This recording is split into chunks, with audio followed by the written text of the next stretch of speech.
It opens next month on Broadway. Nell Carter entered the show last month. They're not having any trouble selling tickets. But what about the girls Martin didn't cast? Justine Griffiths, who'd never auditioned for anything before, finally won a role in a regional production of Meet Me in St. Louis. It opens next month. Jane Bailey Patterson went far enough with her Annie audition to encourage her parents, who've signed her up with an agent. She'll be doing more auditions. Red-headed Christine Marie Bogan landed a singing job. She recorded a Christmas song last December.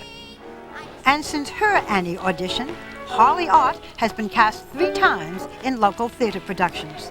In Snow White, she played Bashful. In It's a Wonderful Life, she played Zuzu.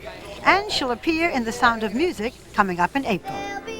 As for Andrea McCardle's daughter, Alexis, 3 weeks after her audition for Martin, she was cast as the young Cosette in the Broadway production of Les Miserables, which makes Andrea McCardle, at long last, a stage mother.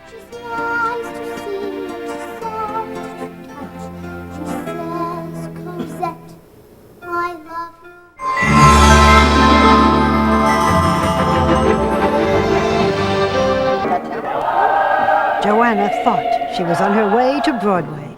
I've never ever thought that I'd be on Broadway. I've always dreamed to be on Broadway, but I never thought that my dream would come true. My friends, welcome to the happiest night of my life!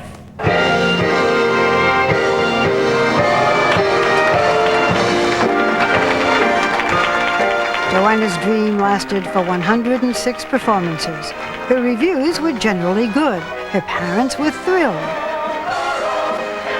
Then came the sort of plot twist that you could write a Broadway show about. On tour in Boston, Joanna got bronchitis. The producers tried out some of the orphans for a new understudy, and they loved one.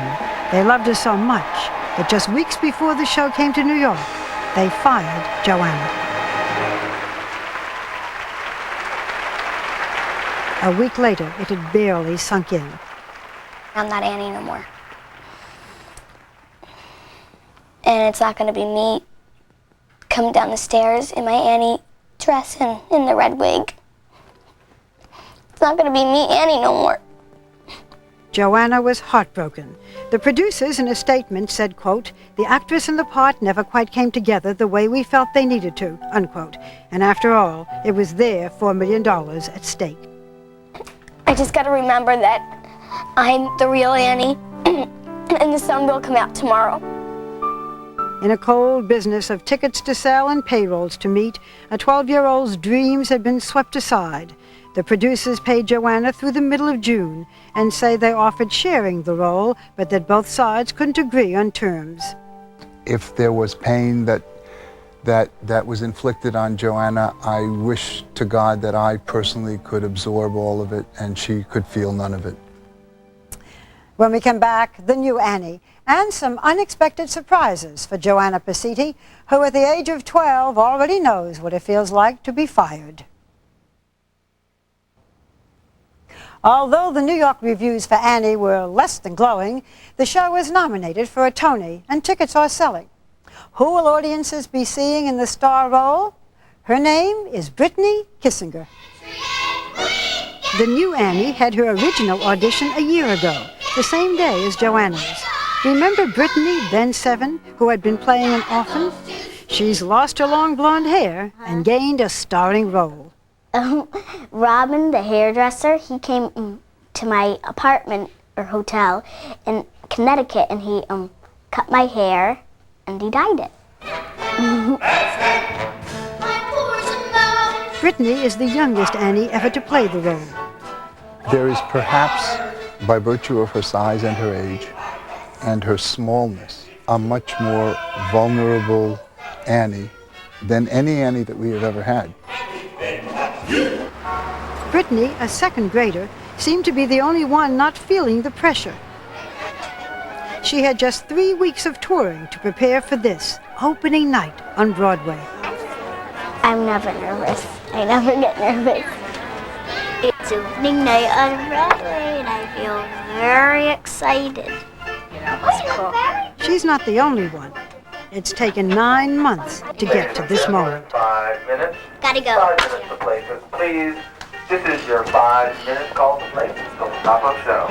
5 minutes, thank you. One group not in the audience on opening night, former Annies, like Andrea McCardle. They were horrified that Joanna was fired. Ironically, you'll remember that 20 years ago, it was McCardle who became the star when she replaced the first Annie. It breaks my heart so badly to see this happen. And especially when I just don't think it was the talent was a factor.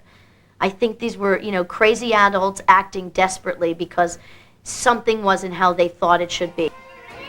Brittny is sharing the opening night stage with grown-ups like Tony winner Nell Carter.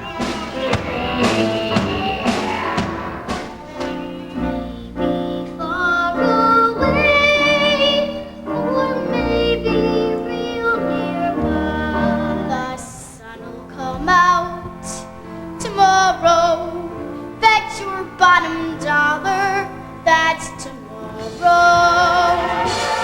Her mom says that Brittny has wanted to play Annie her entire life, but she told her no. She was too little and too young, and she didn't understand, and I don't think I'll ever tell her she can't do anything again. For Martin Charnin, 20 years after his hit was born, it's been a bumpy ride back to Broadway, and now he can't afford to look back. Anything other than the future does the present a disservice, and the little 8-year-old who's playing the part right now should not be denied a single solitary second of the joy that she's experiencing or that the audience is getting from her. So it has nothing to do with yesterday. It has to do with today, and to coin a phrase, it has to do with tomorrow.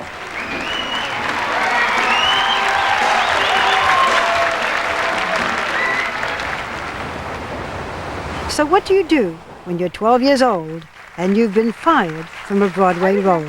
I saw you yesterday on Rosie. 12-year-old Joanna was recently fired from her starring role. Though the furor around Joanna's firing was a publicity nightmare for the show, it brought Joanna national attention. Audition offers poured in for Disney, for Hal Prince, for sitcoms. She's landed a role in an upcoming original musical. And Joanna got a new dog. That's right, Bill Berloni gave Zappa to Joanna for keeps. One more time, right on. And then this summer, a regional theater production in Raleigh, North Carolina. Very comfortable. Anything that came up with Annie, she would have taken. Joanna's her old self again, and now she figures she can open and she can close, and it'll be a closing of a book. When I'm stuck with a day that's gray and lonely, I just stick up my chin. As of last week, Joanna is Annie again, only for 2 weeks, mind you, and not on Broadway. But somehow, for now, it's enough. I could see it all over her face. She was glowing. She was actually glowing. My mom always says, if one door closes, another door will open. I knew that I was going to get to Broadway someday. I might not get there as soon as I was going to, but I am going to get there. Joanna, like Annie, is looking forward to tomorrow. I mean, I might hit bad times, I might hit great times, but I just want to keep reaching and reaching and reaching for that big star. All is not forgiven. Joanna's parents have filed a lawsuit against Macy's, which sponsored the auditions. They contend the tryouts were a contest, and that Joanna won her role fair and square. We'll be right back. Here's a late-breaking development in tonight's story. This week we announced that there will be 4 new orphans replacing 4 orphans who are leaving the company. Lindsay is leaving because basically she just grew out of it. And Christiana, the cutest, the smallest, got enormous publicity, has 2 motion pictures that she's waiting to find out whether or not she's going to get the leads in or not. The 6-month contracts for all the orphans expired. Absolutely nobody was fired. We're just making a change in the composition of our orphans. And we wish them nothing but the best success. Watch Turning Point.